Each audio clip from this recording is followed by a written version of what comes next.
When Jesus had called the 12 together, he gave them power and authority to drive out all demons and to cure diseases. And he sent them out to proclaim the kingdom of God and to heal the sick. He told them, "Take nothing for the journey. No staff, no bag, no bread, no money, no extra shirt. Whatever house you enter, stay there until you leave that town. If people do not welcome you, leave their town and shake the dust off your feet as a testimony against them." So they set out and went from village to village, proclaiming the good news and healing people everywhere. Now Herod the Tetrarch heard about all that was going on, and he was perplexed, because some were saying that John had been raised from the dead, others that Elijah had appeared, and still others that one of the prophets of long ago had come back to life. But Herod said, "I beheaded John. Who then is this I hear such things about?" And he tried to see him.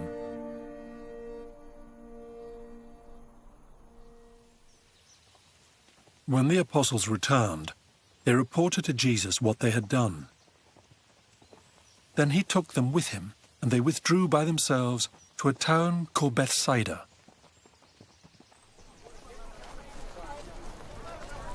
But the crowds learnt about it and followed him. He welcomed them and spoke to them about the kingdom of God and healed those who needed healing. Late in the afternoon, the 12 came to him and said, "Send the crowd away so they can go to the surrounding villages and countryside and find food and lodging, because we are in a remote place here." He replied, "You give them something to eat."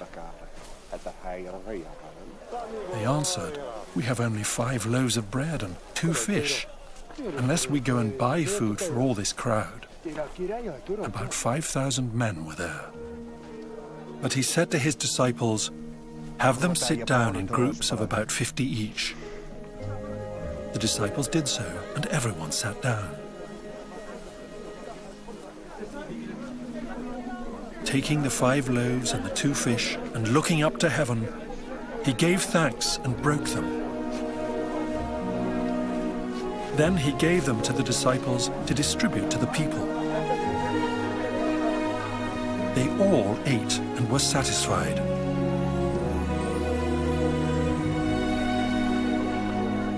And the disciples picked up 12 basketfuls of broken pieces that were left over.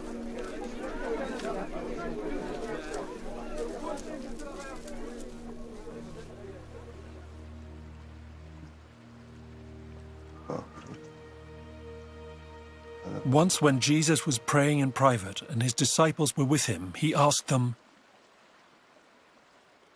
"Who do the crowd say I am?" They replied, "Some say John the Baptist, others say Elijah, and still others that one of the prophets of long ago has come back to life." "But what about you?" he asked. "Who do you say I am?" Peter answered, "God's Messiah." Jesus strictly warned them not to tell this to anyone. And he said, "The Son of Man must suffer many things and be rejected by the elders, the chief priests, and the teachers of the law. And he must be killed, and on the 3rd day be raised to life." Then he said to them all, "Whoever wants to be my disciple must deny themselves and take up their cross daily and follow me. For whoever wants to save their life will lose it, but whoever loses their life for me will save it.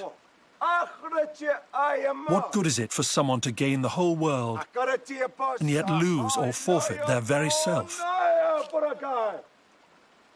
Whoever is ashamed of me and my words, the Son of Man will be ashamed of them when he comes in his glory and in the glory of the Father and of the holy angels.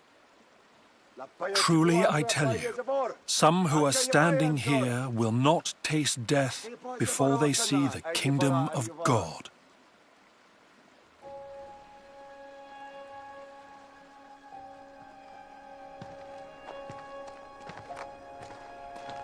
About 8 days after Jesus said this, he took Peter, John, and James with him and went up onto a mountain to pray.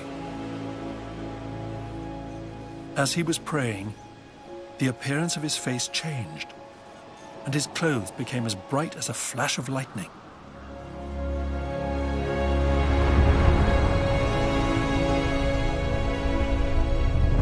Two men, Moses and Elijah, appeared in glorious splendor, talking with Jesus. They spoke about his departure, which he was about to bring to fulfillment at Jerusalem. Peter and his companions were very sleepy, but when they became fully awake, they saw his glory and the two men standing with him. As the men were leaving Jesus, Peter said to him, "Master, it is good for us to be here. Let us put up 3 shelters, one for you, one for Moses, and one for Elijah." He did not know what he was saying. While he was speaking, a cloud appeared and covered them, and they were afraid as they entered the cloud. A voice came from the cloud saying, "This is my son, whom I have chosen. Listen to him."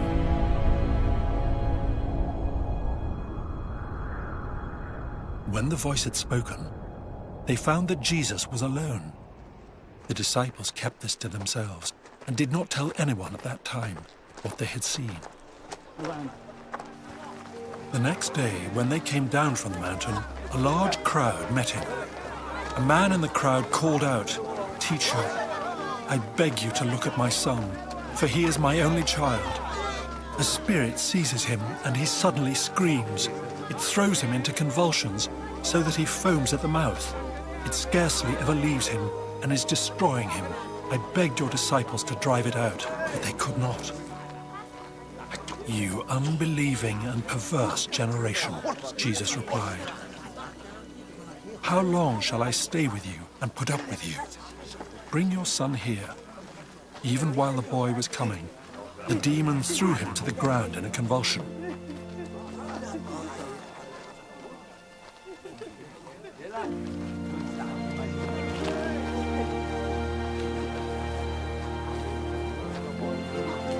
But Jesus rebuked the impure spirit,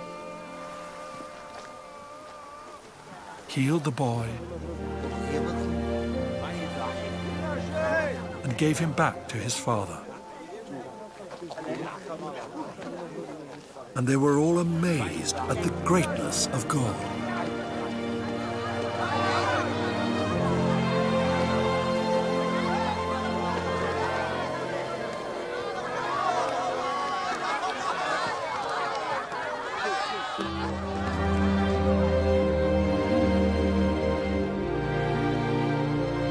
While everyone was marveling at all that Jesus did, he said to his disciples, "Listen carefully to what I'm about to tell you. The Son of Man is going to be delivered into the hands of men." But they did not understand what this meant. It was hidden from them, so that they did not grasp it, and they were afraid to ask him about it.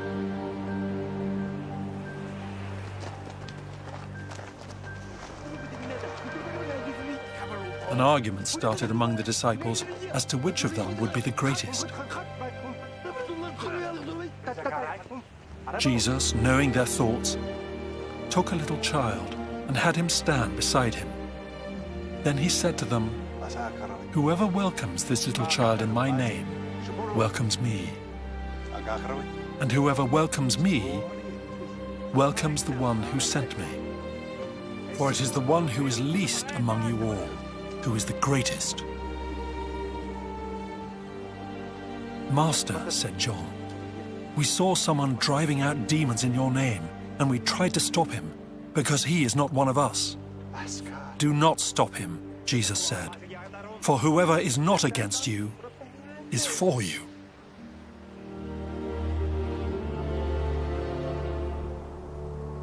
As the time approached for him to be taken up to heaven, Jesus resolutely set out for Jerusalem, and he sent messengers on ahead who went into a Samaritan village to get things ready for him.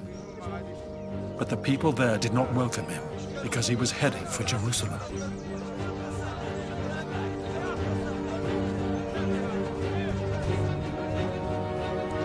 When the disciples James and John saw this, they asked, "Lord, do you want us to call fire down from heaven to destroy them?" But Jesus turned and rebuked them. Then he and his disciples went to another village.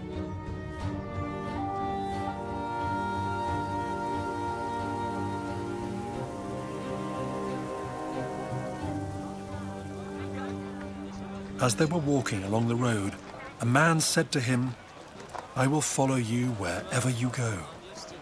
Jesus replied, "Foxes have dens and birds have nests, but the Son of Man has no place to lay his head."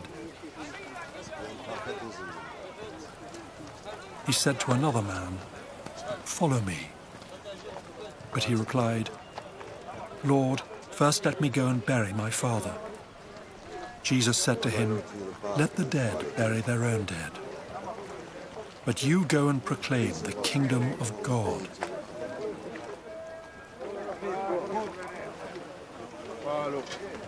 Still another said, "I will follow you, Lord, but first let me go back and say goodbye to my family." Jesus replied, "No one who puts a hand to the plow and looks back is fit for service in the kingdom of God."